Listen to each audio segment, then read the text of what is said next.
y me conecto al Facebook.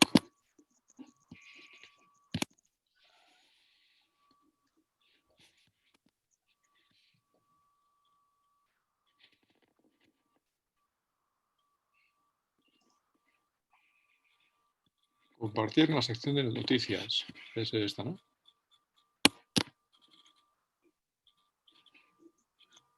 Hola, buenas tardes.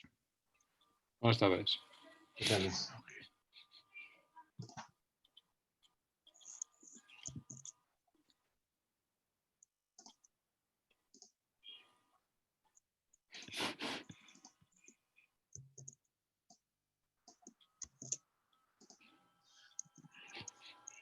Transmitir.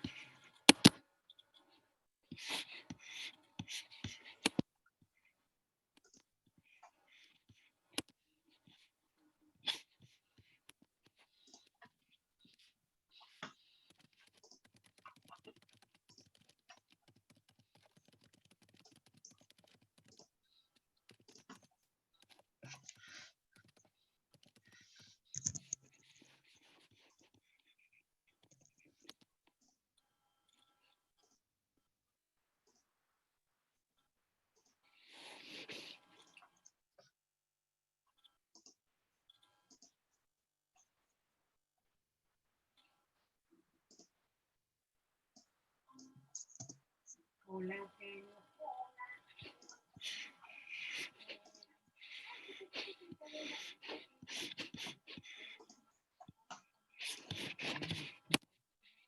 Me parece que ya está transmitiendo en vivo. Bueno, buenas tardes a todos. Buenas tardes. Bienvenidos a la conferencia de Iván Frank, del doctor Iván Frank. Es la cuarta sesión de octubre, mes de las montañas. Y como siempre traigo un amigo más, ¿no? En este caso es el turno de Iván Frank. Iván Frank Pardo es doctor en Ciencia y Tecnología de la Tierra y del Medio Ambiente por la Universidad de Jaén, España. Tiene máster en Sistemas de Información Geográfica y en Teledetección por la Universidad de Zaragoza y originalmente es licenciado en Geografía por la Universidad de Valencia. Luego me explicas este deambular por las diferentes universidades españolas. Desde noviembre de 2012 es académico en la Escuela Nacional de Estudios Superiores Morelia, de la UNAM. Inició como técnico responsable del área de Sistemas de Información Geográfica. En 2016 pasó a ser profesor adscrito a la licenciatura en Geohistoria, en la carrera universitaria donde ejerce actualmente docencia. Y también es docente en diversas licenciaturas también de la UNAM, en Geociencias, en Ciencias Ambientales y en Tecnologías de la Información y la Comunicación. También imparte clases en el posgrado de Ciencias de la Tierra.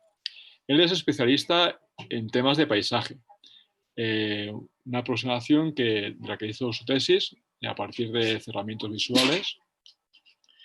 Una tesis excelente y actualmente también es especialista en cuestiones de sistemas de información geográfica, en análisis geoespacial, etcétera, etcétera. Yo conocí a Iván Frank hace ya unos años, me invitó a participar en unas conferencias sobre senderos y en esa conferencia él me habló de una guía didáctica que estaba haciendo en aquel entonces para las montañas de Morelia. Una guía didáctica que nos explicará convenientemente hoy. Yo creo que es interesante esta nueva aproximación a las montañas del mundo, en este particular de las de Morelia, a partir de los senderos. Como preámbulo a la plática que nos va a dar el doctor Frank, tenemos una discusión si es Frank o Frank. Yo siempre digo Frank. Hace un par de años, con la doctora Eulalia Rivera, presenté en el coloquio Geocrítica, que se dedicaba en aquel entonces a las ciencias sociales y la edificación de una sociedad postcapitalista, a la importancia de la geografía en la conformación de la identidad territorial, histórica y cultural de los individuos, de la gente, de las personas, ¿no? Y que es una disciplina que va más allá de los conocimientos que abarca, ¿no? Esas habilidades que nos piden ahora que entremos para competir más en el mercado laboral, para no sé cuántas cosas más, ¿no? Y me da la impresión de que entrar en las montañas y en la geografía a través de los senderos es un buen inicio.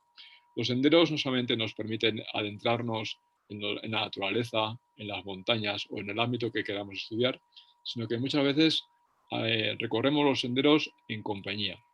Y en este sentido, cuando entramos en compañía, aparte de que nos lo pasamos mejor, nos ayuda también a desarrollar habilidades socioemocionales, las que muchas veces carecemos o de la sociedad actual cada vez carece más, y más en situaciones de pandemia, que es un aislamiento considerable, ¿no?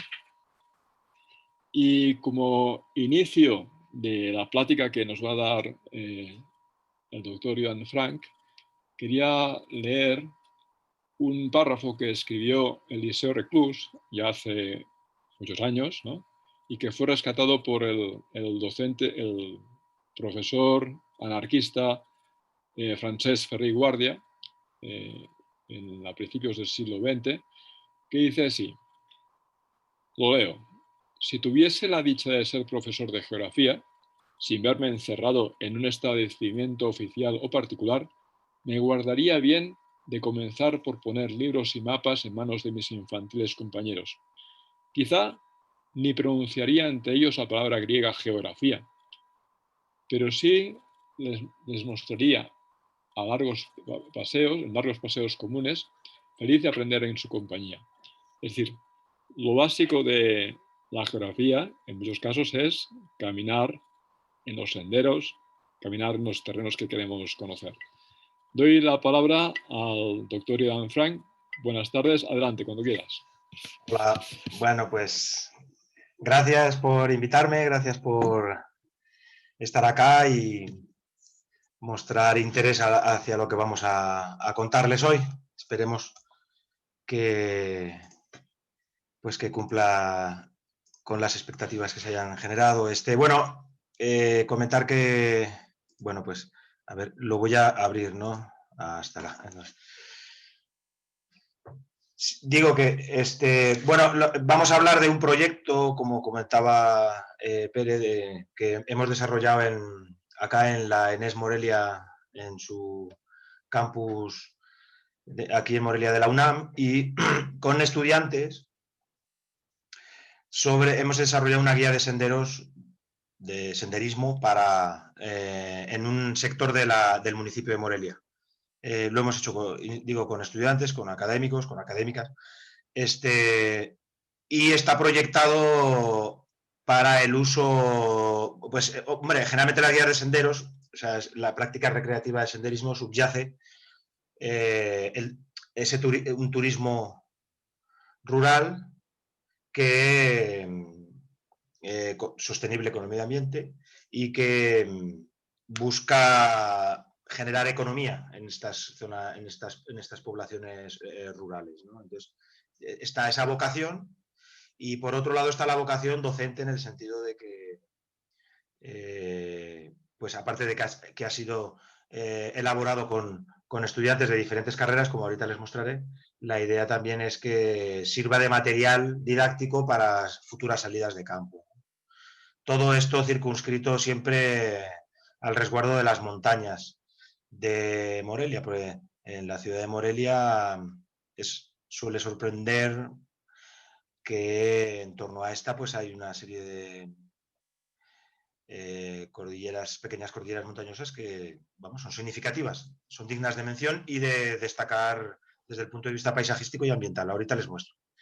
Antes de esto, bueno, me parecía interesante comentarles un poquito en torno a los términos de excursionismo, senderismo, ¿no?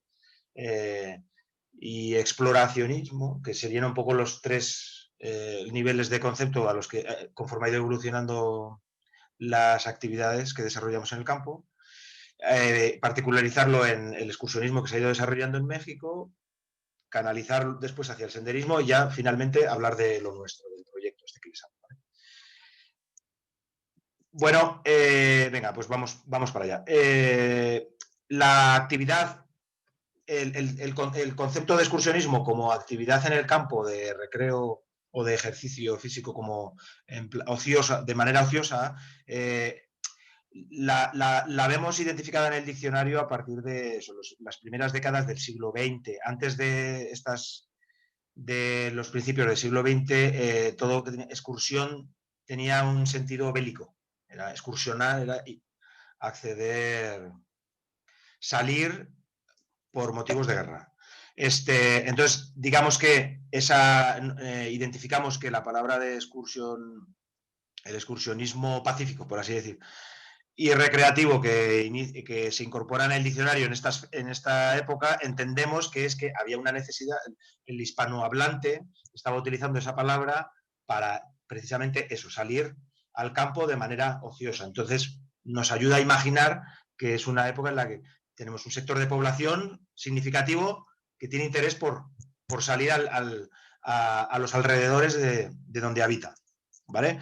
Este pequeño ejercicio de buscar la palabra de diccionario por primera vez me llevó a buscar otras, ¿no?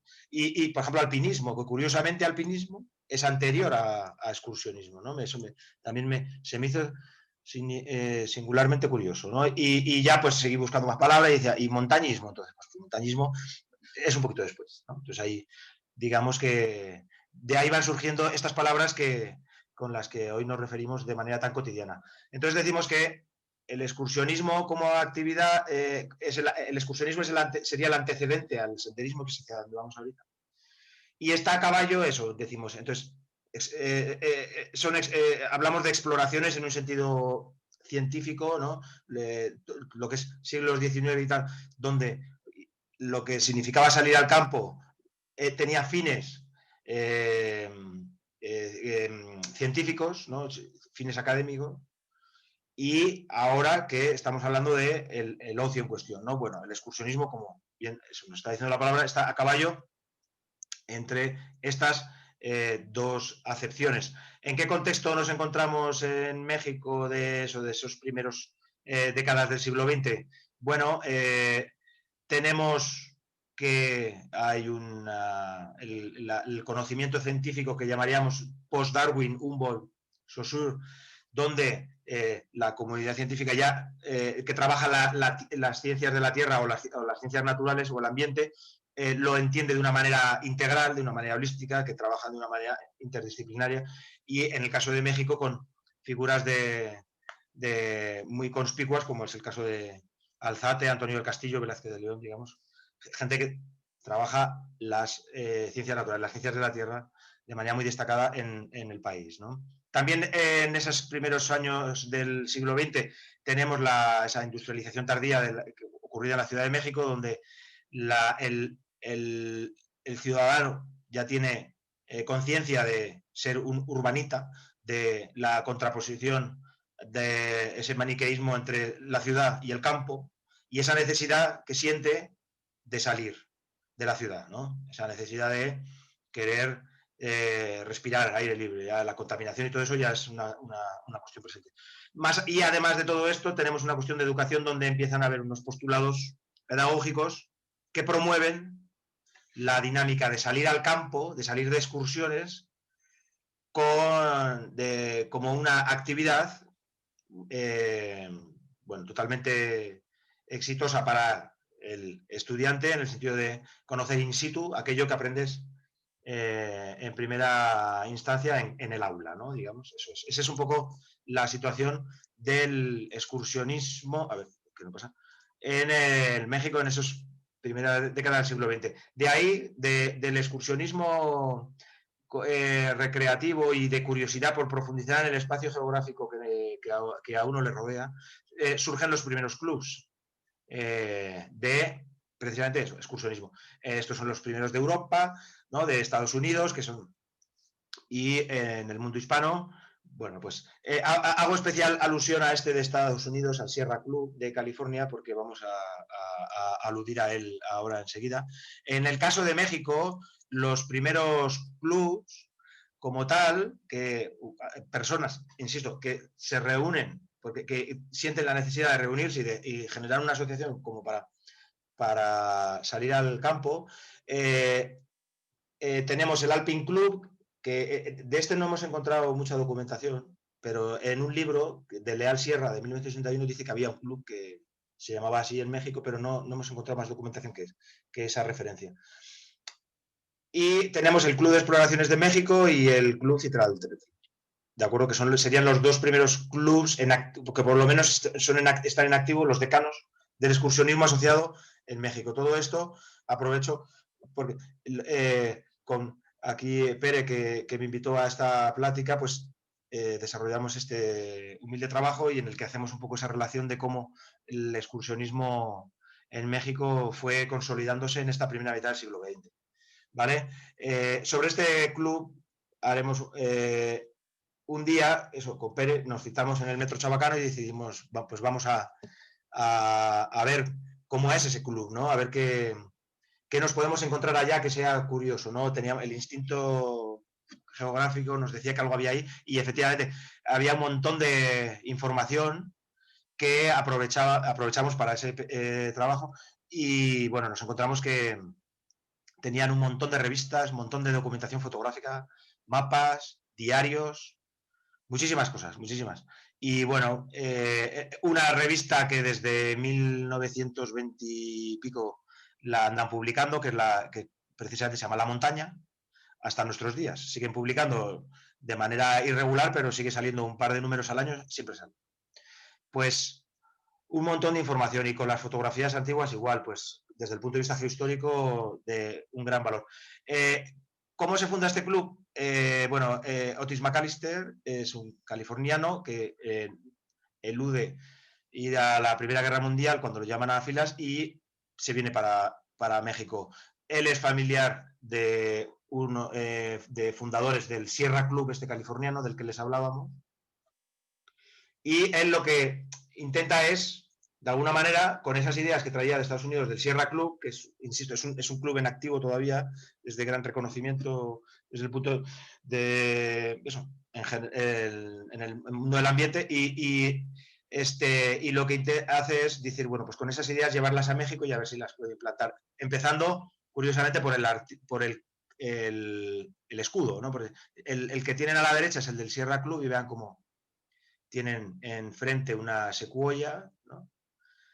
Y detrás los montes, digamos, y abajo pues un fondo de agua y tal, ¿no? Bueno, en el caso, de una manera genialmente original, utilizaron los altépetl, donde también tenemos un árbol y las montañas por detrás que forman, bueno, el altépetl. Bueno, es una curiosidad, pero que siempre nos llama poderosamente la atención. Y el árbol, pues suponemos que puede ser una ceiba pentandra, por el rosado de las raíces y el amarillo de las flores, que tiene un alto símbolo en la cultura maya, si no digo mal.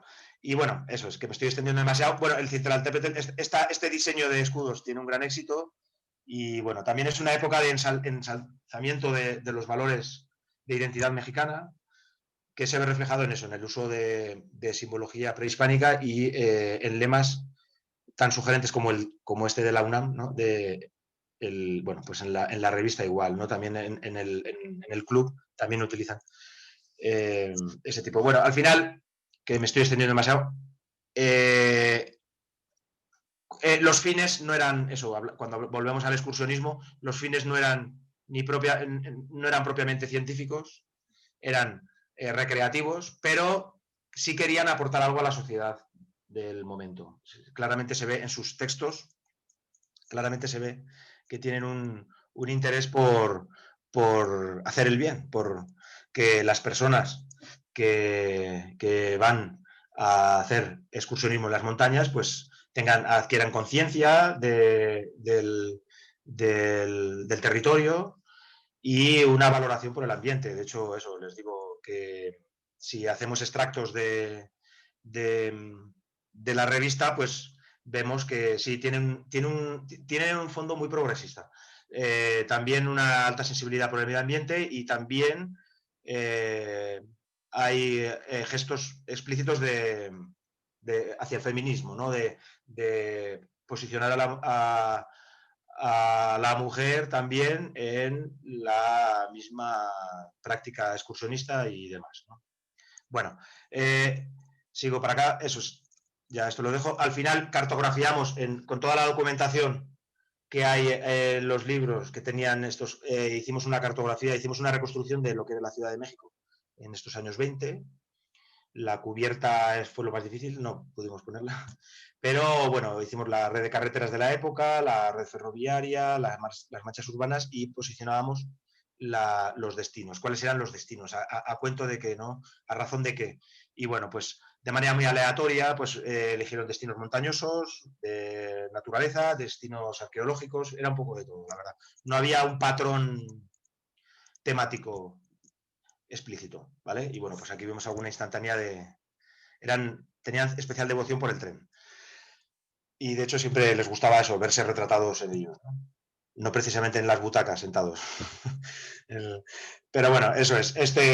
Venga, y sigo. Voy con el senderismo, ¿vale? El senderismo, digamos que sería eso, el excursionismo como antecedente. El senderismo nos dicen que es la actividad deportiva en caminar por el campo siguiendo un itinerario determinado, ¿no? Ya viene balizado, ¿no? Ya viene señalizado. ¿Cómo se señalizan los caminos? Se señaliza in situ en el campo, pintando árboles o, bueno, con marquitas, ¿no? O en las rocas, ¿no? Así colaterales al camino, y también se marcan en los libros, ¿no? En las guías de senderos, que es hacia donde voy. Entonces, bueno, ¿de dónde viene esta idea? Bueno, tenemos acá François Denecourt, que era un antiguo militar y tenía un cargo importante del ejército napoleónico. En su jubilación lo mandan a Fontainebleau, lo mandan como de guarda forestal a los bosques de Fontainebleau, que se encuentran en la periferia de París, de la ciudad de París. Entonces este hombre, fascinado por el paraje, se le ocurrió la fabulosa idea de esa técnica marcial que había aprendido en el ejército, de marcar caminos con flechitas y tal, pues llevarla al bosque, hacer unos mapitas, cartografiarlo, ¿no? Cartografiar las rutas y hacer que al ciudadano moreliano mostrarle los encantos de estos bosques, ¿no? Y que le apetezca ir a pasearlo, ¿no? Digamos que sería.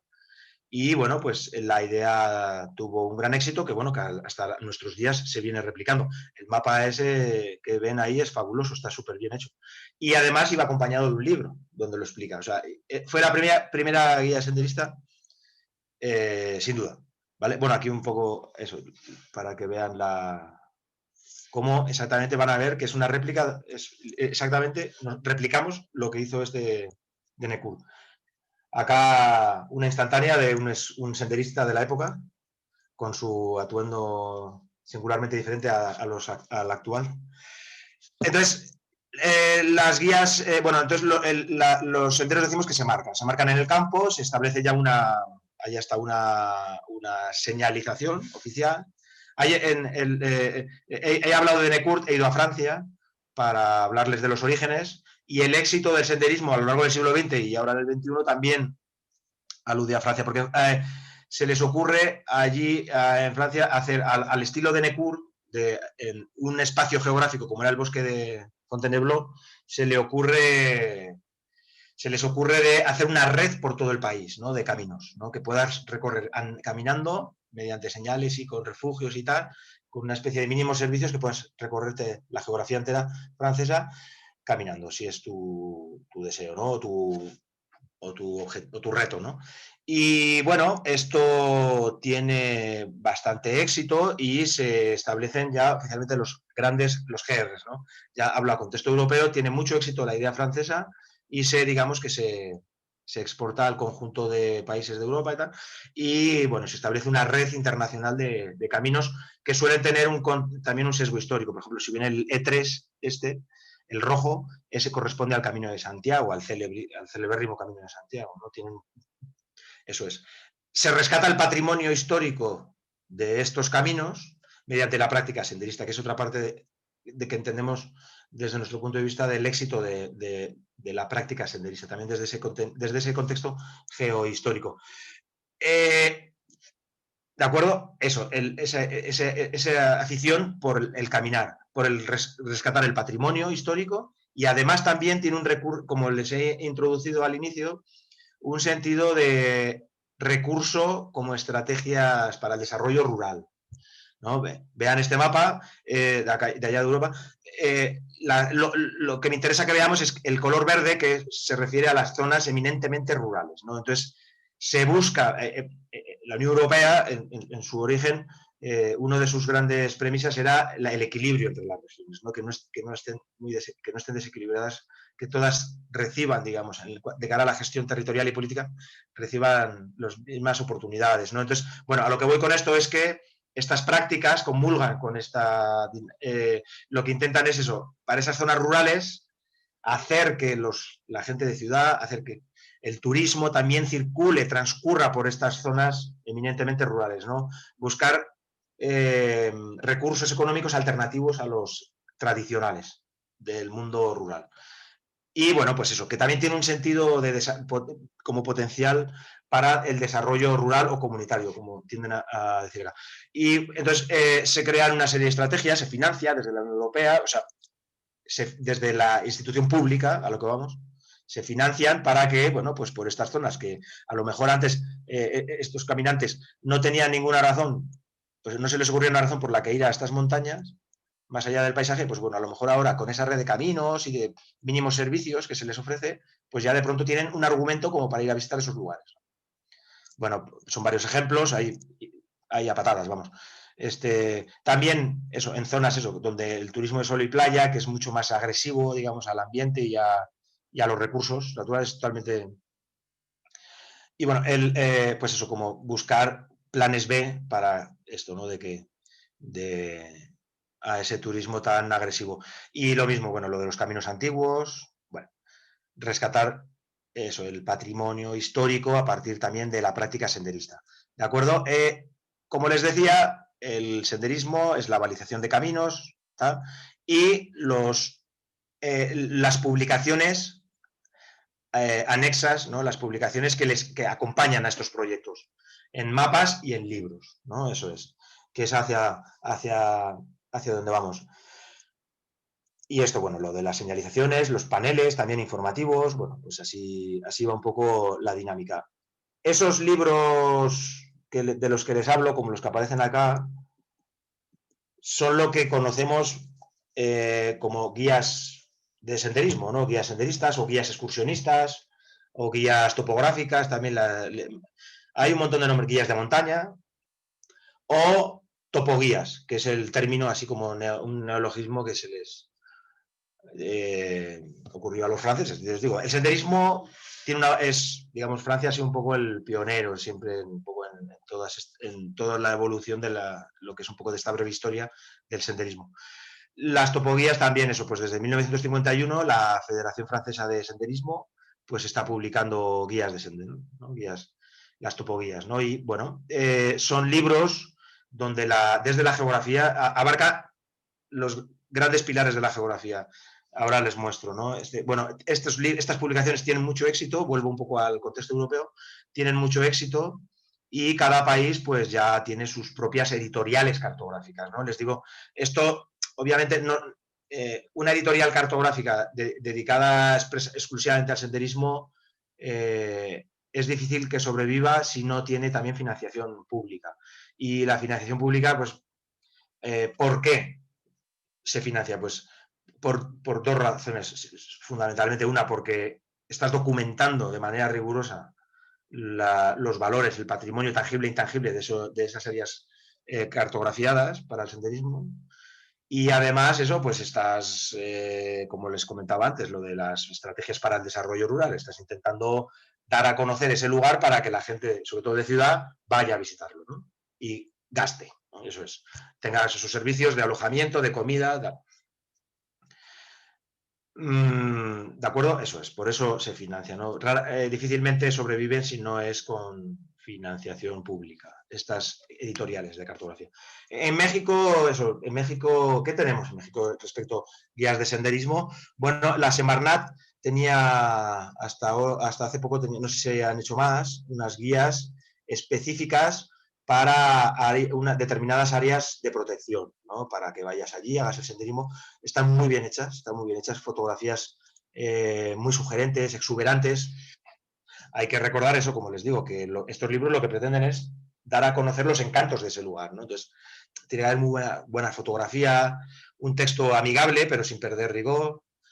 Y bueno, pues siempre mapas. Los mapas son básicos en esta cuestión, el perfil topográfico, eso, las características de la ruta, ¿vale? También merece la pena, a título personal, Neira Jauregui hizo una serie de libros sobre cómo ascender a las principales montañas del país y me parece que fue una propuesta súper interesante, ¿no? Y bueno, eso. Entonces, vamos un poquito adentro de las guías. ¿Cómo se compone una guía? ¿No? Que yo de esto que les hablo de la geografía que cumple con los grandes pilares cubre los grandes pilares de la geografía. Pues porque, vean, la parte primera de uno de estos libros suele, antes de pasar a desarrollar las rutas en sí, para el senderismo, explican un poco las características físico-geográficas del lugar, pues el clima, el relieve, la geología, todo lo que sea destacable, y también la cuestión cultural, ¿no? De las poblaciones, datos demográficos y, bueno, pues lo mismo también rescatando el patrimonio histórico-arquitectónico de ese lugar, ¿no? Y ya una vez hecho una relación de cómo es ese lugar, pues ya pasamos a las rutas, ¿no? Para que vayas conociendo los secretos que alberga este área geográfica cartografiada desde el punto de vista senderista, ¿no? Eso, pues ahí les muestro. Siempre vean eso, fotos que atraigan, ¿no? Un poco la relación de fauna, flora, todo esto, ¿no? Esto en este caso, ¿no? Que les estoy mostrando, ¿no? Eso. Salpicado de anécdotas, también son libros muy amigables. Eso, leyendas, fotos antiguas, todo lo que puedas utilizar. Que llame la atención de ese lugar para que vayan a visitarlo, pues eso es. Antes de estos libros, pues esta información está muy dispersa y mucha de esta información, como nos ha ocurrido aquí en Morelia, es que no está registrada en ningún lado. Pues es el discurso oral de la gente. Entonces lo que hacemos es dar testimonio de ello y registrarlo en estos libros.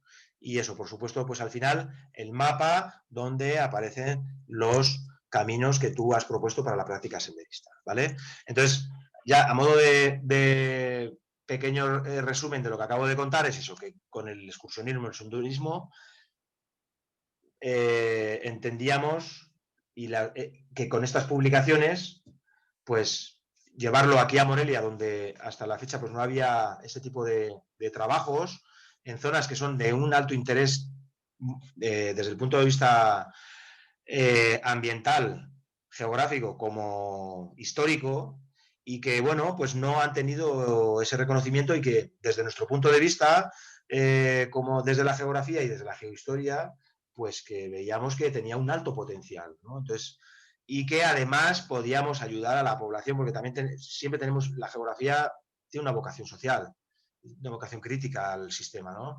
Y veíamos que con este tipo de publicaciones pues podemos hacer nuestra pequeña aportación a esta población reconocida oficialmente con un alto grado de marginalidad. Todo lo que está fuera de la ciudad de Morelia, esas comunidades rurales donde hemos hecho esta topoguía, están así reconocidas en no recuerdo qué indicador del gobierno de Michoacán. Bueno, y la docencia, por supuesto, eso es esa cuestión docente que les digo que desde siempre he hecho con los estudiantes. Esta es la portada de la que será nuestra guía, que bueno, ha sufrido pequeños ajustes, pero bueno, la instantánea me parece extraordinaria. Como les digo, suele sorprender a la gente que disponer en torno a la ciudad de Morelia estos paisajes, ¿no? Morelia, como saben, es Patrimonio de la Humanidad por la UNESCO, tiene un casco antiguo precioso, maravilloso, súper bien cuidado y tal, y, o sea, y donde también se ha potencializado mucho, desde el punto de vista, se ha vendido muy bien sus tradiciones gastronómicas, ya hablo del conjunto de Michoacán, y sus tradiciones, ¿no? Como la Noche de Muertos.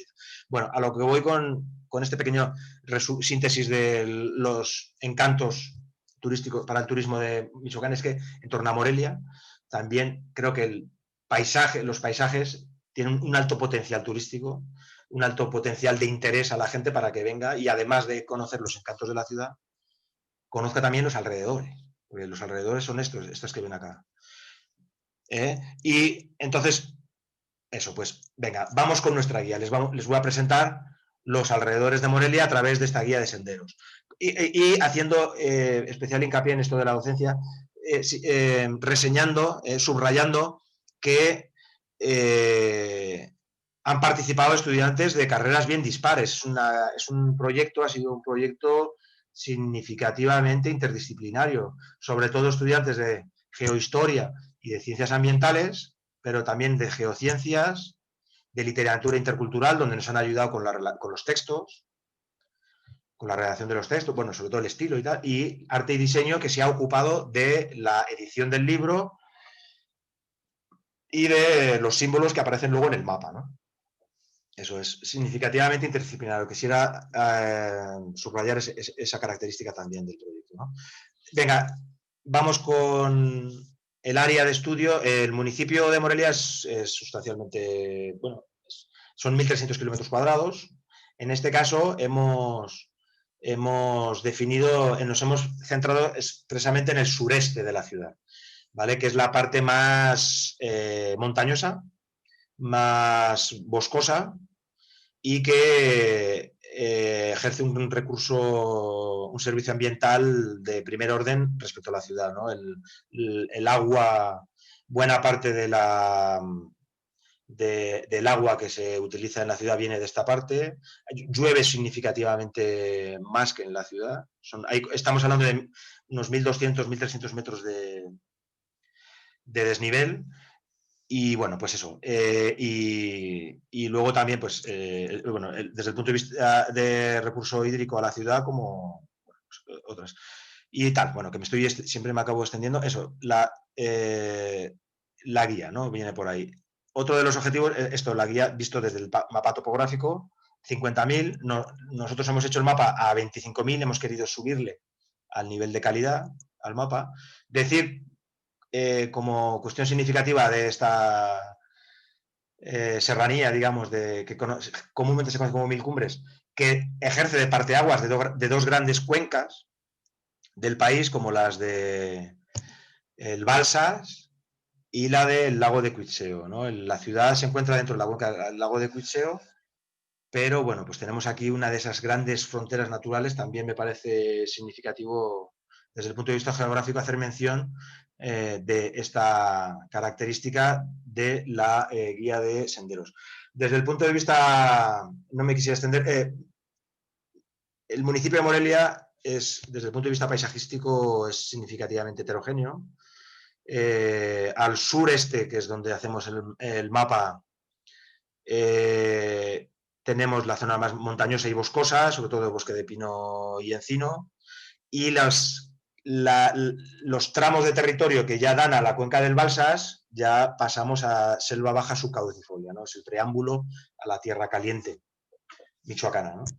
Y la parte central, que es donde está la ciudad, y más zonas de valle, que es un poco el corredor hacia donde se encuentra la carretera hacia Pátzcuaro, y al norte pues son lomeríos más suaves, digamos, más armónicos, con cultivos más tradicionales, ¿no? Cuando la zona centro es más de regadío, más de invernadero. Ahí está produciéndose mucho el fenómeno ese de que empresas estadounidenses están cada vez más ubicando en estas tierras para la producción de frambuesa y tal, para sus mermeladas y sus tales, ¿no? Bueno, ahí va. Eso es. La heterogeneidad, la significativa heterogeneidad del municipio de Morelia. Ahí es donde vamos a centrarnos. Entonces, bueno, ahí, ¿cómo hicimos este trabajo, no? Pues bueno, siempre, como en todo trabajo que se precie, hay un trabajo inicial de recopilación, de la información, de gabinete, ¿no? De recopilación, todo lo que hay, qué es lo que hay, tal. Y a partir de ahí, una vez que ya teníamos identificado todo lo que podíamos identificar que había de información geográfica en esta zona, pues ya nos lanzábamos al campo. Dos grandes grupos, hicimos el grupo de recopilación de información etnográfica, donde, bueno, pues a base de entrevistas con la población, los lugareños, entrevistas que los estudiantes desarrollan de manera rigurosa, como han aprendido en sus carreras de ciencias ambientales como de geohistoria, ¿no? Con esas técnicas para registrar la información, para capturar la información que realmente nos interesa y que podemos aterrizar en nuestros trabajos. Técnicas de SIG participativo, también hay mucha información geográfica de ese lugar que solo ellos conocen, que solo con ellos podemos llegar, ¿no? De pozos de agua, cuevas, recursos X que hay por la zona. Entonces, muchas veces íbamos con ellos al campo, caminando y tal, y ellos son los que nos iban dando información de estos entornos, ¿no? Montañosos de la ciudad. Y también la toponimia, por supuesto, a la vez que nos daban elementos cartografiables que luego los llevábamos al mapa, por supuesto también los topónimos, ¿no? Es decir, los nombres propios de los diferentes accidentes geográficos, ¿no? Ya sea las cimas, ya sean X, diferentes elementos. INEGI nos ofrece esta información. Nos ofrece topónimos, pero son claramente insuficientes. O sea, esta gente tiene nombre a todos los montes, a todos los cerros, a cualquier desnivel y tal, pues le tienen ahí sus nombres, sus referencias, ¿no? Información que si no es con los mapas, esa información no está registrada en ningún lado. Entonces también, bajo nuestro punto de vista geohistórico, pues también tiene un alto valor el registro de los topónimos más allá de lo que nos ofrece INEGI, ¿vale? ¿Y qué más? También una técnica interesante fue la de los registros de los discursos orales, donde eso, pues grabábamos a la gente, nos cuentan sus anécdotas, sus historias, sus leyendas, lo que les contaban sus abuelitos, sus abuelitas. O sea, lo registramos y luego lo grabábamos, lo escuchábamos y tal, y veíamos de ahí qué podíamos sacar, ¿no? Cómo lo podíamos aterrizar a libro, a topoguía, y no olvidemos que cuyo público destinado a las guías de senderos es al público en general, ¿no? Entonces, tienes que poner cosas que estén interesantes, cosas que sean rigurosas y amenas. Eso es un poco la combinación, ¿no? Bueno, pues eso es lo que hicimos, ¿no? Entonces, bueno, pues le cuento ahí los topónimos y tal. Y bueno, ahora volveré. Este es el mapa, este es un pequeño fragmento del mapa que hemos hecho. El mapa 25.000 del que les hablaba de las guías de senderos. Ahora les mostraré un poquito más. Y luego estaba el otro equipo de captura de la información geográfica, ya propiamente cartografiable, ¿no? Lo que es datos geográficos, ¿no? Con GPS lo que hacíamos era marcar los caminos, marcar con el GPS, para luego llevarlos al SIG y de ahí al mapa, ¿no? Entonces, pues bueno, diferentes equipos, diferentes salidas. Y pues, ¿qué más? Eso, la documentación fotográfica, fundamental. La fotografía, como les decía, en este tipo de publicaciones es fundamental. Fotografías sugerentes, bien hechas, y que además la fotografía va más allá de la publicación, ¿no? La documentación fotográfica en la geografía me parece fundamental, vamos. Es un insumo básico. Y también lo que hacíamos era una evaluación de los caminos, ¿no? Evaluarlos desde el punto de vista de la dificultad, si había ciertos riesgos o peligros, ¿no? Las características, el riesgo por accidente, ¿no? Que te pudieras caer o cosas de estas, ¿no? O porque haya unas zonas que realmente son muy empinadas y que hay que tener cuidado, ¿no? Que no está a lo mejor destinado a todas las edades, ¿no? Entonces eso lo identificábamos, ¿no? Eso fue un poco lo que... Y todo objeto geográfico susceptible de ser cartografiado, pues lo marcábamos, como puede ser un altarcito, que te encuentras por ahí por el camino, o un pilón o algo así, pues lo marcábamos. Y esto luego ayuda, lo ponemos en el mapa y ayuda al visitante, al senderista, pues le ayuda mucho a que no se pierda, porque también estas montañas, como les digo, hay zonas con bastante pendiente y luego que es que son muy frondosas, ¿no? En tramos muy largos a veces se pierde la perspectiva de donde uno se encuentra.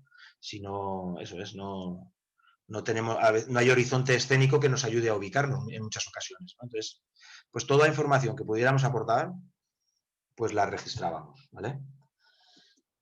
Y bueno, pues esto es lo que, eso, en el trabajo regresábamos a gabinete después de hacer todas las caminatas que hicimos y bueno, pues volcábamos toda la información del GPS al mapa. Este es el área de estudio del sureste de Morelia. Observen, en línea negra, en líneas negras, son los caminos que nos ofrece INEGI. Las negras son las que nos ofrece INEGI en la escala 50.000. Las rojas son las que hicimos nosotros en SIG mediante fotointerpretación, ¿vale? Eso es, caminos que podíamos identificar en imagen aérea con la computadora en el SIG y lo íbamos marcando nosotros digitalizándolo, ¿no? En la computadora. Y las que son en azul son aquellas rutas, aquellos caminos que no hay manera de marcarlos si no es yendo al campo, que no están en los mapas de INEGI, que no podemos verlos en fotografía aérea por la boscosidad, insisto, del área o por lo abrupto, ¿no? Muchas veces las montañas, eso, te dificulta la vista, ¿no? Pero sobre todo en este caso es por la frondosidad de las montañas, por la frondosidad boscosa. Entonces, pues nada, no nos tocó otra que tirar del GPS y a caminar. Eso es, aportar, alimentar de información cartográfica al mapa, ¿no? Que eso es parte de nuestra aportación a ese territorio, ¿no? Oye, pues es nuestro legado, ¿no? Decir, mira, pues esto es lo que había cartografiado hasta ahora, pues un poco pues ganar en nivel de detalle, en nivel de conocimiento del lugar, ¿no? Que para la gestión luego del territorio siempre es importante, ¿no? Cuanto más conozcas tu territorio, cuanto más los tengas cartografiado, mayor control podrás tener sobre él. Bueno, una imagen de zoom, en negro, como les decía, lo que aparecía de INEGI, en rojo, ese caminito que habíamos identificado en el SIG, ¿no? Y que lo habíamos cartografiado manualmente, y en azul el que caminamos, eso es, porque eso es, ahí está la cubierta boscosa, la cobertura boscosa tan frondosa que no nos permite cartografiarlo si no es caminándolo con el GPS. ¿Vale? Venga, pues ese fue, digamos, nuestro cometido, tanto desde el punto de vista etnográfico como desde el punto de vista cartográfico. Y bueno, pues aquí les pongo un poco un extracto, estamos en ese proceso de diseño, como les decía, de edición del libro y bueno, pues al estilo de lo que les he mostrado anteriormente como modelo, pues eso, estamos haciendo los perfiles topográficos de cada ruta, un minimapa, un extracto de mapa, del mapa principal, como, bueno, ahora les mostraré, hacemos un pequeño extracto, ahí lo incorporamos en el capítulo, las características de la ruta y la descripción textual, ¿no? De salimos desde en el pueblito, ubicados en el pueblito de tal, salimos en el último camino al suroeste, tal, eso es. Y ya pues vas haciendo una relación, es una descripción textual de la ruta, una descripción que no podríamos haberla hecho si no es porque la caminamos anteriormente, ¿no? Y luego también, pues eso, destacando, justificando el porqué de esa ruta, a dónde vas, ¿no? Tiene que tener un porqué, ¿no? Otro camino tiene un porqué. No hay caminos que no tengan una razón de ser. Bueno, que divago un poco. Pero vamos, que ahí va, ¿no? Pues ahí estamos en esa fase de diseño. Esa es cómo queda el libro, ¿no? Y entonces ahora, pues, muy de manera compilada, les muestro un poco lo que ha sido el producto, ¿no? de esta guía, pues vean cómo eso, pues hemos rescatado, pues, a qué se dedica la gente, las labores, sus labranzas tradicionales, sus herramientas también, algunas que son significativamente antiguas, la producción del mezcal, es una zona mezcalera, y bueno, y cómo pues trabajan, tienen sus diferentes formas de ganarse la vida en ese lugar, ¿no? La mayor parte de la población trabaja en la ciudad, va por la ciudad, pero los que trabajan en esas tierras, pues a qué se dedican y cómo lo trabajan, ¿no? Eso es un poco lo que hemos registrado. Sus festividades culturales, sus tradiciones, sus leyendas, hemos también con el equipo de arte y diseño, como les nombraba antes, pues claro, las leyendas no son fotografiables, ¿no? O sus historietas, ¿no? Entonces, bueno, pues tal como nos lo contaba la gente de los pueblos, nos lo contaban nosotros, luego se lo contábamos a los que pintan, ¿no? Y pues le contábamos, no, pues es la leyenda de que hay una cueva, que no sé qué, o la Llorona, o bueno, diferentes leyendas, hay unas cuantas. Y bueno, pues nos hizo una representación, así nos hicieron una serie de ilustraciones que están hermosas, hacen que el libro sea más hermoso, ¿no? Y eso, pues sus tradiciones, sus fechas emblemáticas, para que la gente, pues oye, si quieres ir a celebrar el día del santo de no sé qué, que suben al cerro tal, oye, pues ve, ¿no? Estás invitándoles a que vayan. Eso, fomentar el turismo, eso, y que vayan y que gasten, ¿no? Al final, que suene un poco feo, pero vamos, que el turismo siempre se trata de eso, dar a conocer los encantos por orgullo, ¿no? de la población, pero también eso, pues para que genere un recurso extra. ¿Vale? Eso, el patrimonio arquitectónico también, tenemos una serie de iglesias, de cierto valor arquitectónico. Tenemos población pirinda que se asientan en estas zonas en el siglo XVI, las primeras décadas del siglo XVI y tal. Y bueno, pues todo eso lo hemos documentado, ¿no? Lo de la tribu pirinda y tal también lo hemos documentado en el libro. ¿Qué más? Y bueno, eso desde el punto de vista etnográfico y histórico y tal. Desde el punto de vista... Bueno, ahora voy al mapa, pero lo que sí quiero destacar de los alrededores de Morelia, más allá de el patrimonio histórico, que lo tiene, de todo lo que les acabo de contar, pero yo creo que si algo destaca, si algo armoniza en el conjunto del área de estudio del sureste de Morelia, son los paisajes. Es lo que hace el paisaje y además el visual, ¿no? O sea, con escenas espectaculares. Y entonces lo que hemos hecho ha sido armonizar un poco la guía de senderos, han sido los paisajes los que han vertebrado, digamos, la red de caminos que hemos propuesto al usuario, ¿no? El usuario futuro que vaya a este lugar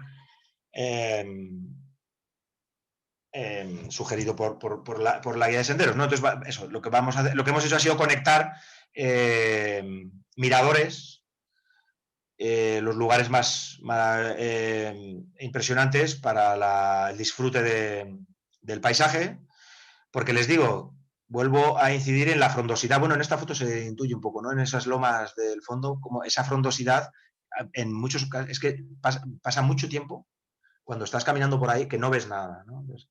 Entonces eso, pues nos parecía a destacar en aquellos lugares donde ves horizonte, donde ves el paisaje, porque es maravilloso, ¿no? Y entendemos que merece la pena que te pegues una caminata de 5 o 6 horas, las que sean, por esto. Entendemos que merece la pena. Es nuestro, ¿no? Entonces, bueno, pues aquí van una serie de panorámicas. Esta panorámica, por ejemplo, es mirando hacia el lado del parteaguas de las grandes cuencas, como les digo. El copete, digamos, de la cordillera es de bosque mixto, de pino y encino, pero les digo, la cara sur de este parteaguas, la que da el Balsas, ya presenciamos la transición de ese bosque mixto a la selva baja subcaducifolia, como les decía, que es el preámbulo hacia la tierra caliente de Michoacán y Guerrero, ¿no? Que se extiende hasta Guerrero. Y bueno, pues vemos ahí cómo desde los bosques de mixtos presenciamos esos cambios biogeográficos, ¿no? Esos cambios, esas fronteras naturales, ¿no? Eso es. Pues bueno, aquí les muestro eso, pues escenas, ¿no? Del lugar. Acá en lo alto, desde el Pico Azul, que es la cima, en la zona más alta, que son 2.900 metros, no llega, de altura, se ve el lago de Cuitzeo, que se ve ahí difuso, pues ahí está. Y bueno, ¿qué más? Pues eso, más montañas y paisaje y bosque, ¿no? Es un poco como resumiría. Y bueno, en determinadas zonas, esta es la cara que está más próxima a la ciudad de Morelia y vemos también esa transición esa acción antrópica en la que vemos en escenas como esta, fabulosa, en la que vemos cómo se está merendando el humano, ¿no? La acción antrópica se está merendando al bosque, ¿vale? Y bueno, pues tal cual. Entonces, más razones por las que hacer este tipo de trabajos, como para valorar desde el punto de vista ambiental y paisajístico los encantos de los alrededores de Morelia, como para que ejercer de presión a quienes toman las decisiones de que esto merece la pena, su protección, merece la pena, ¿no? Entonces, y que generara recurso mediante el turismo, ¿no? Que dice, bueno, lo protegemos, pero a su vez podemos generar recursos, ¿no? Bueno, qué sé yo, pues al final estas son nuestras intenciones, ¿no? Bueno, más fotos, creo, ¿eh? Y más fotos. Pues esta es allá en Tumbisca, pues ya vean cómo pues, la población y por supuesto los caminos, ¿no? Decíamos, el camino en sí, pues para quienes nos gusta caminar en el bosque, pues ya sabemos un poco lo que... Y como ha introducido de manera tan elocuente, tan sugerente Pere esta plática, ¿no? En torno a los caminos, pues eso, que es el propio camino es una emoción, ¿no? Y la convivencia con la gente, con quienes vas, pues luego generas vínculos, ¿no? La experiencia de ese día, de haberla compartido, pues ahí va, ¿no?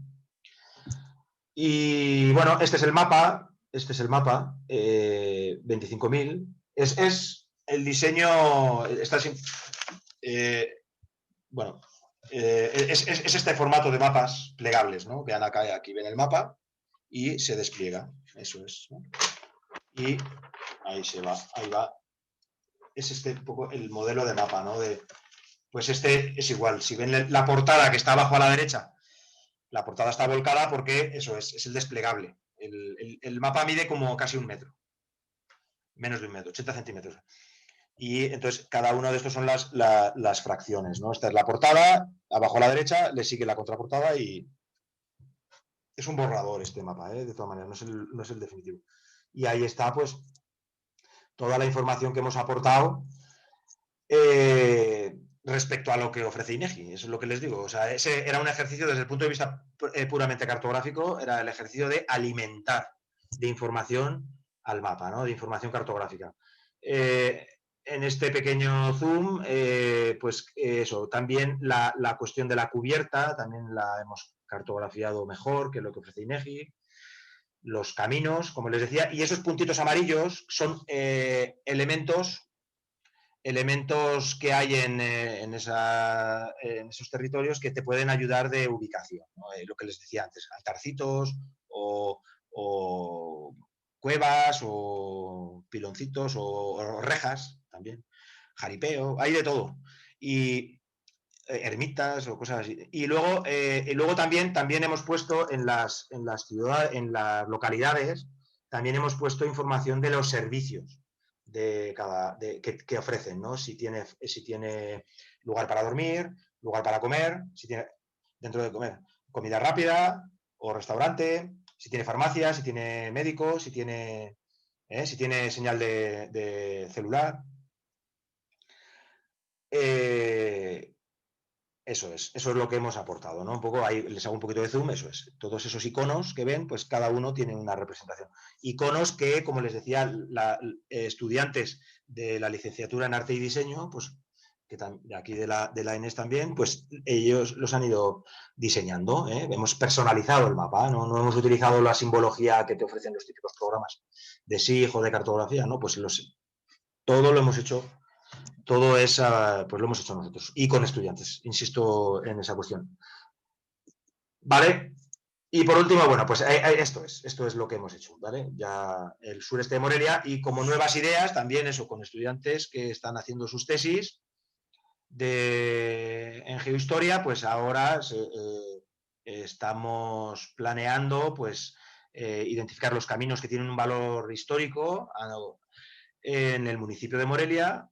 Y pues lo mismo, los estamos marcando, estamos analizando en qué condiciones se encuentran y estamos haciendo también una relación del valor histórico que poseen y, bueno, pues como propuestas para la inserción de los caminos en la gestión del territorio, que esa es otra de las cuestiones que a lo mejor no he nombrado, pero que también es una parte de... También los caminos pueden ejercer, eso es, se pueden integrar en políticas de ordenamiento territorial, ¿no? Al reconocerlos de esta manera, ¿no? Al balizarlos, al señalizarlos, al establecer una red de caminos, pues bueno, también es, bueno, pues al respecto, ¿no? Que también es una de las temáticas de geografía fundamentales, ¿no? Y bueno, pues eso, cierro diciendo eso, que está más allá de lo que ya les he comentado, de las diferentes razones por las que entendíamos que merecía la pena hacer ese trabajo, tanto de la docencia como recurso turístico, como eso para la ordenación del territorio. Eso, decir que cómo cubre la parte física de la geografía, la parte humana de la geografía y los mapas, ¿no? Ese nuestro medio de expresión por excelencia de nuestros trabajos, pues cómo en este tipo de proyectos cubres todo el campo temático de la geografía, ¿no? En mi humilde opinión, pues más o menos eso es. Bueno, pues esto es lo que les he hablado. Esto es, no sé, ya no sé ni cuánto tiempo llevo, no sé si me... No, vas bien de tiempo. Pues sí, pues esto era... esto era... ¿Cuánto? Eran 40 minutos. Esto era lo que quería presentarles. No... Eso es. No sé qué les ha parecido o cómo lo han visto. Pues ahora veremos qué les ha parecido a los asistentes a la plática. A mí me ha parecido muy interesante. Es un proyecto interesante en varios sentidos. Primero porque involucraron a varias carreras, cada uno aportó la parte que ellos sabían, que ellos podían aportar, ¿no? Para hacer una guía no es un trabajo de una sola persona, aunque en tiempos pasados estas cosas las hacía una persona únicamente, ¿no? Pero claro, el tiempo que llevaban era considerable. Entonces, una pregunta que se me ocurre a mí antes de dar paso a las preguntas del público, que imagino que habrá alguna pregunta, es, bueno, ¿cuánto tiempo te ha llevado a hacer una guía de este tipo? Primero, para convencer a las personas que debían participar y después para elaborarla. Sí, pues bueno, nos ha llevado bastante tiempo, la verdad. Sí, el tema estudiantes y luego inexpertos, todo y todas los que participábamos, pues nos ha llevado un poco. Es la primera vez que lo hacíamos. Como les digo, hay editoriales, estos países que hacen guías senderistas, pues tienen sus propias editoriales específicas para esto, ¿no? Y claro, entonces ya es un equipo profesional. Dices tú, Pere, que eso que antes lo hacía una persona y es así, pero vamos que eso, ahora hay equipos, ¿no? Que hacen esto, ¿no? Y entonces, claro, ya pues tienen eso, pues ya su técnica ya muy desarrollada. Entonces, bueno, en nuestro caso, insisto, es que fue la primera vez. Yo creo que en la segunda experiencia que hagamos será mucho más exitosa. Pero la primera vez, por ejemplo, a mí me sorprendió, no sé si subestimé las montañas morelianas, porque luego cuando dije, no, hacer una guía de senderos, tal, lo hacemos ahí en un plis plas. No, para nada, para nada. Resulta que, eso les digo, son montañas muy exigentes para caminar y que además hay un montón de caminos. Es que yo ingenuamente pensaba que la red de caminos no iba a ser muy vasta y no, es vastísima, enorme. Y bueno, caminos sin marcar, sin cartografiar, ¿eh? Y todavía hay más de los que ya... nosotros hemos marcado unos cuantos, bastantes, pero todavía hay más. O sea que el proyecto todavía puede mejorarse.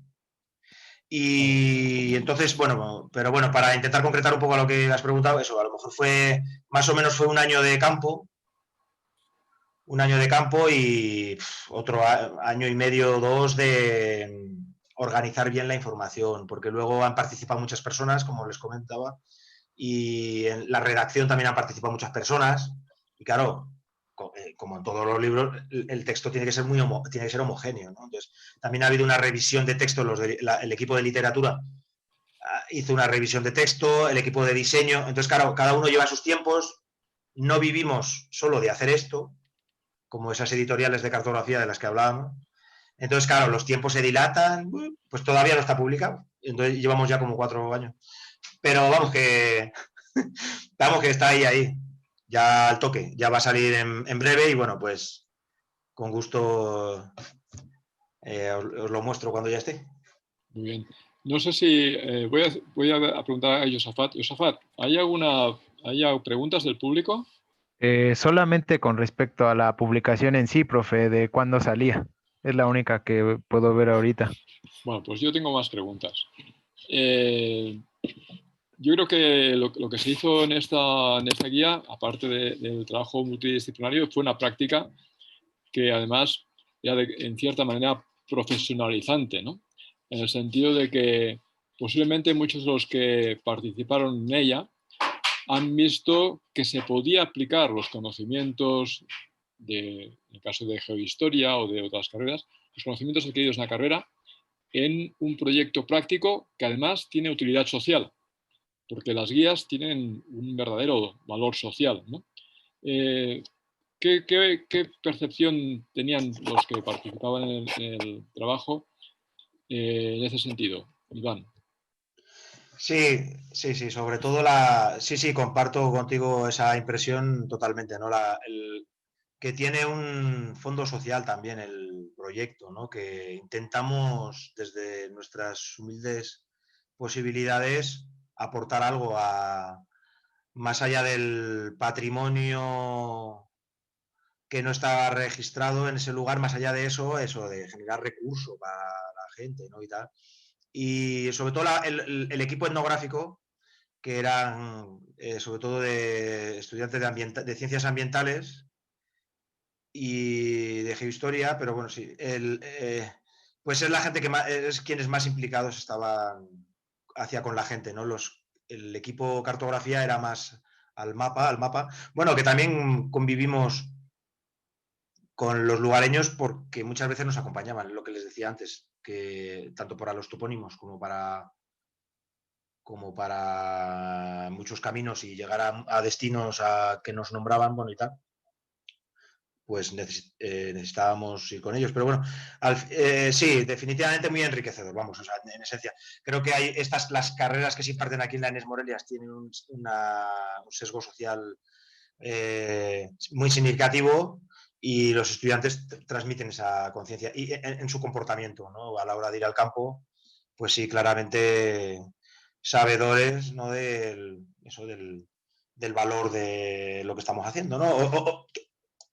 O que creen, por lo menos, en lo que estamos haciendo, ¿no? Eso, que creen en que lo que estamos haciendo sirve, ¿no? Que estudiar geohistoria, que estudiar ciencias ambientales, que sirve para mejorar el mundo en el que vivimos, o por lo menos en el círculo más cercano a donde vivimos. Es, bueno, aunque suene a lo mejor un poco... No sé, bueno, no sé cómo decir, pero vamos, que creemos en esto, eso es. Y otra pregunta más. Porque me parece que voy a ser el único que va a preguntar.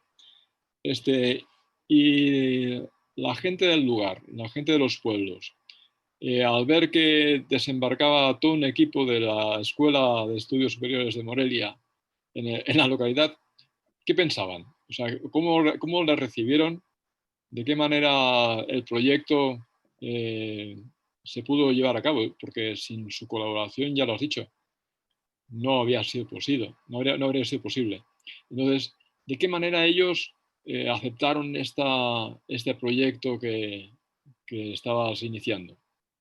Pues bueno, en este punto ya veníamos un poco con el camino hecho en este punto en concreto que preguntas, porque ya la UNAM venía trabajando con estas poblaciones, con estos pueblitos, ya venía trabajando anteriormente. Habían conseguido fondos para para abastecerles de infraestructura hidráulica y de diferentes... Entonces ya conocían a la UNAM, ya conocían a la gente. Entonces yo cuando empezamos con esto, pues eso nos ayudó muchísimo. Pero bueno, que al final también lo que hacíamos era, pues hablábamos con el alcalde, ¿no? Con el responsable a lo mejor de la localidad en turno, y buscábamos su teléfono, le llamábamos, ¿no? Y entonces le decíamos, oye, que venimos de la UNAM, hacíamos unas cartas y nos presentábamos. Oiga, pues queremos ir el tal día. Y nos presentábamos con ellos, les decíamos qué es lo que queríamos hacer.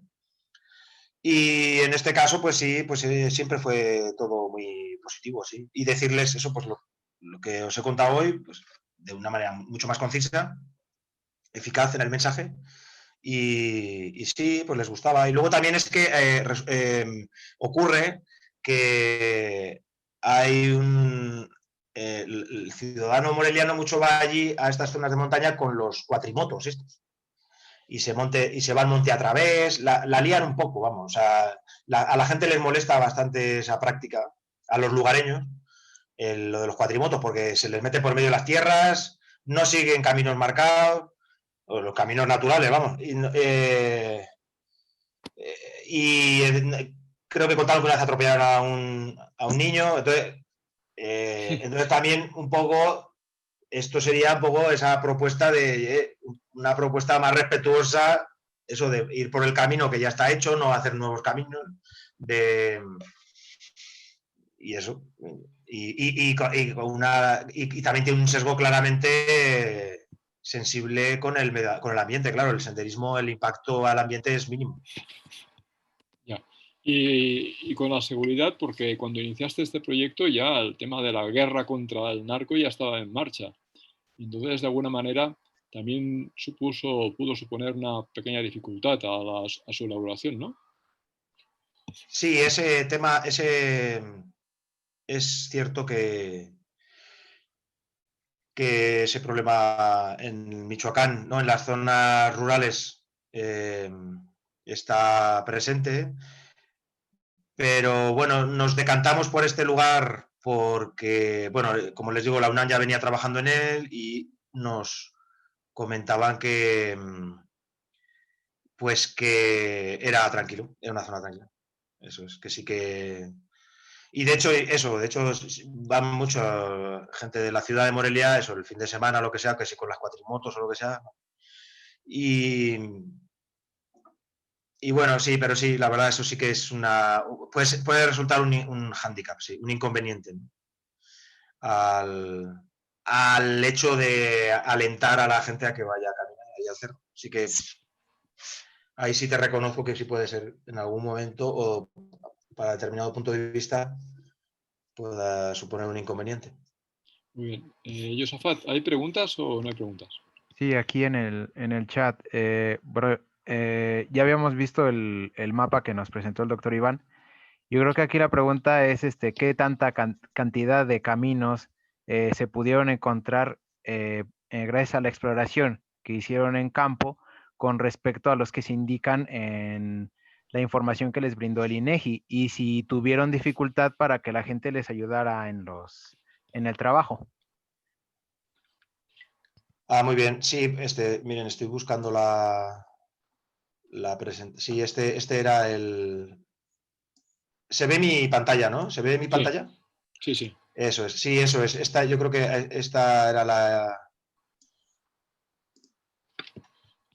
eso es, en negro eran los de INEGI, en rojo los que digitalizábamos en el SIG desde la computadora, y en azul son los que caminamos. Como les decía, eso, en azul es que los que directamente no había manera humana de verlos, de marcarlos, si no era caminándolos. ¿Cuánto es en numérico? Numéricamente, sí, tenía el dato. Yo creo que caminados, y que han supuesto una aportación, era en torno a 200 kilómetros. Yo creo que no llegaba a como 200 kilómetros de camino que caminamos, valga la redundancia. Y luego digitalizados yo creo que salían como 300, 400 kilómetros, por ahí anda. Y de INEGI, pues ya no sé cuál es la cifra, pero bueno, más o menos por los colores pueden hacerse más o menos cuenta, ¿no? Luego también hay muchos caminos que INEGI, como era a escala 50.000, pues tampoco, luego a la 25, que era lo que hicimos nosotros, pues también lo mejoramos, ¿no?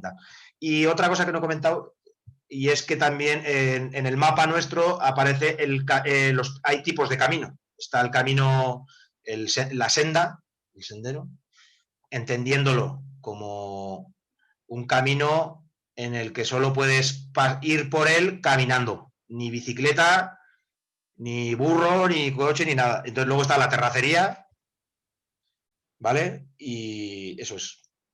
Pues lo marcábamos, lo marcamos también en el mapa, ¿vale? En función al grosor, lo típico, ¿no? Eso es. No, fantástico, ¿eh? Además que tuvisteis que hacer un trabajo de cartografiar nuevamente, ¿no? Las curvas de nivel, ¿cómo las sacasteis? Las sacasteis a partir de la base que os dio la INEGI y después añadisteis más curvas de nivel. ¿Cómo hicisteis eso? Bueno, pues sí. No es simplemente ampliación, hay que llenar toda la... Sí, Pérez, sí, ahí va. Sí. Pues mira, con la 50.000 lo que hicimos fue para hacer curvas a 25.000, ¿no? Sí. Pues lo que hicimos fue el modelo digital de elevaciones derivado del mapa de INEGI, lo maximizamos a tope en cuanto a la resolución del píxel. Ajá. Con unas técnicas multiplicamos el nivel de resolución, no de escala, porque no se puede, eso es.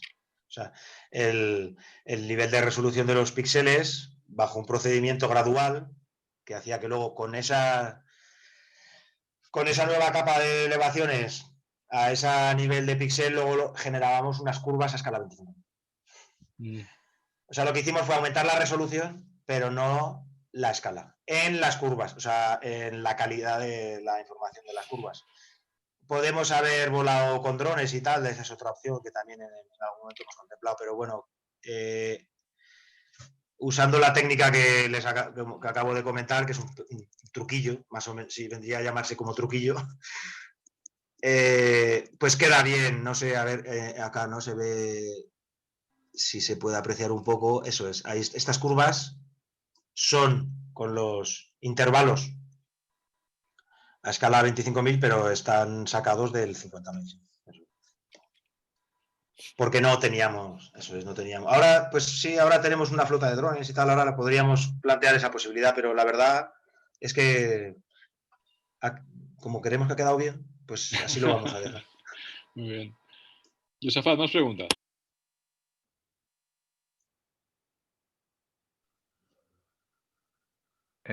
Sí, en el chat. ¿Existe algún decreto de protección de flora o fauna o de carácter cultural en la zona de estudio? ¿Y cuáles fueron las causas o razones para escoger la zona de estudio? Sí, voy a volver al mapa de paisajes. Hay una figura de reconocimiento. Este es el municipio. El municipio tiene varias figuras, varios espacios geográficos con una figura de reconocimiento. En este caso, se le conoce como el área protegida recientemente, hace pocos años, que se le conoce como el área protegida de Mil Cumbres, que es ahí al sureste, donde ven la superficie del mapa, eso es la topoguía, pues toda esa cordillera, que es el parteaguas, como les decía, de las dos grandes cuencas, de Cuitzeo y Balsas, y que eso, insisto, yo desde el punto de vista geográfico, eso es una frontera natural, ¿no? Las auténticas fronteras son las parteaguas, ¿no? Del territorio. Y bueno, y luego, pues eso, desde el punto de vista faunístico, destaca, bueno, desde el punto de vista faunístico destaca por las aves. Hay un número de especies de aves significativamente elevado. Ah, qué lástima, ahora me estoy dando cuenta que no he puesto eso, fauna y flora. Bueno, perdón. Y bueno, sí, esto, desde el punto de vista de las aves, sobre todo en cuanto a fauna, el tema de las aves es significativamente destacable. Pero vamos, que también yo he visto fotos de un puma muerto, pero un puma era, vamos, en la carretera y debió de ser atropellado. Y lo fotografiaron y tal y nos lo compartieron.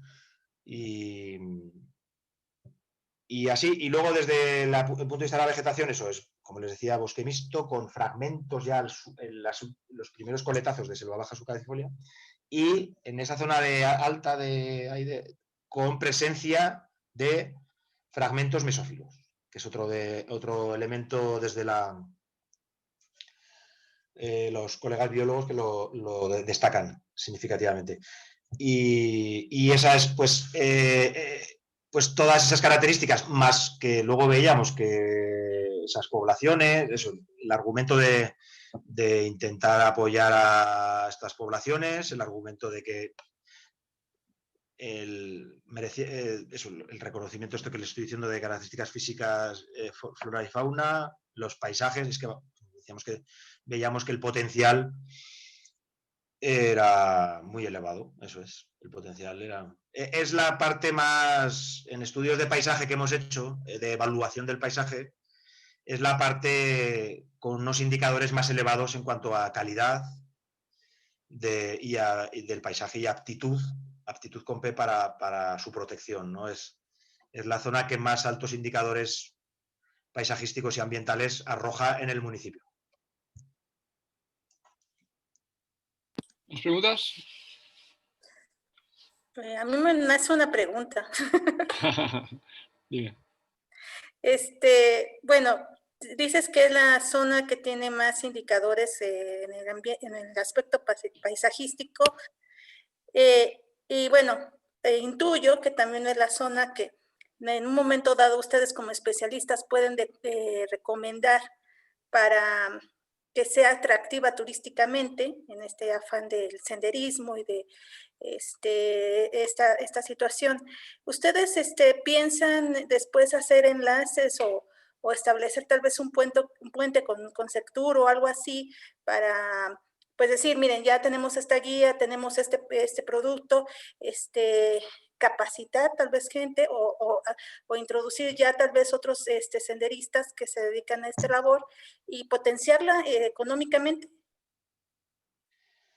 Sí, ese es el plan que tenemos en la segunda fase. Una vez que esté ya publicado, llevarlo a las instituciones públicas. Bueno, en primer lugar, darles a la comunidad, a las comunidades que han colaborado con nosotros, pues sus ejemplares correspondientes, y luego presentarlo a las instituciones públicas locales y de ahí pues hasta donde nos hagan caso, sí.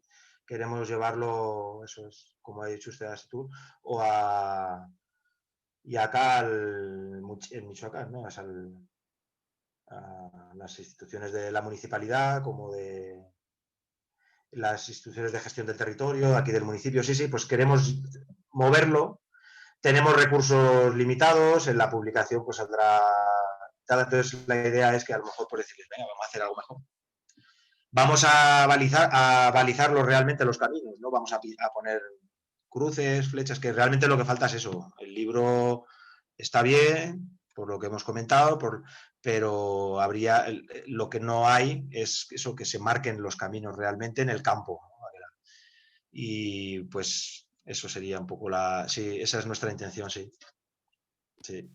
Bueno, desde luego el futuro que tiene esta guía es impresionante. Piensa que solamente 2 millones de kilómetros cuadrados tienen que cartografiarse adecuadamente y dan para muchos itinerarios, no solamente para las zonas de montañas, sino para las zonas forestales, zonas de humedales, zonas urbanas, porque los GRs, los grandes recorridos que cruzan Europa, también se meten en zonas urbanas. De hecho, en muchas poblaciones de España, por ejemplo, o de Francia, ves las marcas roja y blanca o amarilla y blanca, típicas del gran recorrido o pequeño recorrido, que cubren prácticamente toda la geografía nacional. Entonces, imaginarse la posibilidad de hacer estos grandes recorridos y pequeños recorridos en México da unas posibilidades fabulosas. Lo que pasa, y esto lo comentó hace ya un par de semanas Bárbara Kovacs, es que faltan clientes, falta la gente que compre o que sepa apreciar la importancia de estas guías, que no se meten en las altas montañas del país, porque para las altas montañas yo creo que hay guías suficientes, no muchas, pero hay guías bastante bien diseñadas de hace tiempo, pero para las pequeñas montañas, que es la que predomina en todo México, faltan muchas guías. En el caso de Morelia ya nos estás mostrando un caso excepcional, porque además esta frontera bioclimática entre la región del Balsas y la región de Cuitzeo da dos tipos de vegetación completamente distintas, ¿no? Entonces, yo creo que en México hay un potencial considerable, ¿no? Imagínate que cada universidad donde hay geografía nos pudiésemos dedicar a hacer nuestras pequeñas guías, ¿no? Sería fantástico, ¿no? Sí. Sí, no, el potencial es brutal, es brutal. Y luego, sí, no he nombrado el proyecto de Tierra Adentro, ¿no? El Camino Real Tierra Adentro, que ese sí que está, hasta donde tengo entendido, en una fase muy avanzada, ¿no? De hacer un gran recorrido mediante un camino por el país, ¿no? Sí, ese es un ejemplo a distinguirse. Muy bien. ¿Alguna pregunta más, Yusafat? ¿Preguntas? No, ya no veo, profe. No hay preguntas. Bueno, hay muchos comentarios Pues sí. de interés, ¿no? Han venido gente de Perú, de Chile, ¿no? Te envían saludos, ¿no? Gracias por las invitaciones. Te saludo, ¿no? sí, igual. Y hay comentarios, María, bueno, de felicitaciones, preguntándote sobre para cuándo estará la guía. El profesor García Chiang pregunta si existen condiciones de seguridad para hacer ese tipo de guías en México. ¿Tú cómo lo ves para hacer un tipo de guías para las montañas de México? Sí, pues es una variable que hay que considerar. Eso es allá donde bueno, en mi opinión, vaya, que ustedes también pueden aportar, ¿no? su opinión. Pero desde la mía, en estos 10 años de vida mexicana, pues es una variable que hay que tener en cuenta a la hora de querer hacer una propuesta de una red de senderos. Porque, claro, pues. Y acá, pues eso, yo lo que les comentaba era eso, que pues aquí la UNAM pues ya era una zona que por otras temáticas ya la venían trabajando, entonces bueno, pues nos dio confianza y bueno, sí, vamos, y toda nuestra experiencia, que son años de ir allá, pues no nos ha pasado, bueno, que tampoco es un indicador eso, pero que decir que siempre súper tranquilo, súper tranquilo. Y hay cabañas, están queriendo hacer unas cabañas de ecoturismo también. Esto es fantástico. Entonces la idea era conectar también con esos proyectos, ese es el rollo, ¿no? Claro, estos proyectos también deben ir asociados a que las propias poblaciones ofrezcan alojamiento, ofrezcan lugares para acampar, ofrezcan quizás posibilidad Servicios, sí. Sí, de comida, básicamente, que te permitan pues, asegurar pues, que la cena y el desayuno estén preparados o que puedas conseguirlos, ¿no? ¿Tú llevas a tus alumnos en estas zonas? Sí. Hicimos ahí el equipo etnografía, el equipo cartografía, que así nos hacíamos llamar. Y sí, pues va con profes, eso es, y estudiantes, sí. Pues a ver si hacemos un intercambio más adelante, porque yo también tengo mis itinerarios. No hago estas cosas tan bonitas como las haces tú, pero también tengo mis itinerarios. Entonces hacemos un intercambio de estudiantes o de profesores, ¿no? Nos invitas un día a Morelia, yo te invito a las montañas de aquí, del centro del país, al lado de la capital, y seguramente aprenderemos mucho mutuamente. Vamos, no tengo la no sé menor si quieres duda. hacer algún comentario más ya para acabar esta sesión, ya son casi las 3. ¿Quieres hacer algún comentario final? No, pues la verdad, no, pues agradecerles la atención, la verdad. Ojalá les haya parecido interesante. Hombre, ha sido fantástica, ¿eh? Ha estado muy Vale, bien. vale, gracias. Pues yo te agradezco que hayas hecho el honor de participar en estos jueves geográficos. También quiero agradecer a Jocabet y a Josafat que están allá presentes siempre para cualquier error que haya en la transmisión y estas cosas que siempre uno no domina. Y también quiero agradecer a todos que han participado, a todos que han asistido, ya sean de fuera del país, de México o de otros lugares, ¿no? Por atender en esta charla. Yo les espero la semana que viene. Hay una conferencia de una egresada de la carrera de Geografía Humana, Karina Balcázar, que nos hablará sobre las comunidades de montaña, cómo se puede trabajar con las comunidades de montaña. Yo les espero la semana que viene. Te vuelvo a agradecer, Iván, el honor que nos has hecho de presentar casi novedad editorial en este espacio. Cuando ya la tengas publicada, yo creo que tienes que presentarla o en este espacio virtual o ya presencialmente en la UAM, ¿no? Ojalá Te presencial. invito ya directamente, ¿no? Ya sin más preámbulos, ¿no? Sí, no, sin duda. Acepto encantado. Sí, sí, Y con nada, pues no ustedes sé. siempre.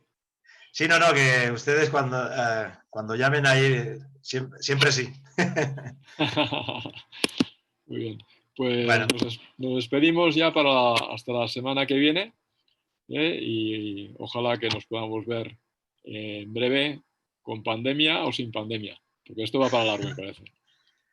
¿De acuerdo? sí, sí, sí, yo también lo creo. Bueno, pues gracias, eso es. Gracias igualmente por por la invitación. Muchas gracias. Bueno, Hasta pronto. pues hasta luego, adiós. Hasta luego, adiós. Adiós. Hasta luego.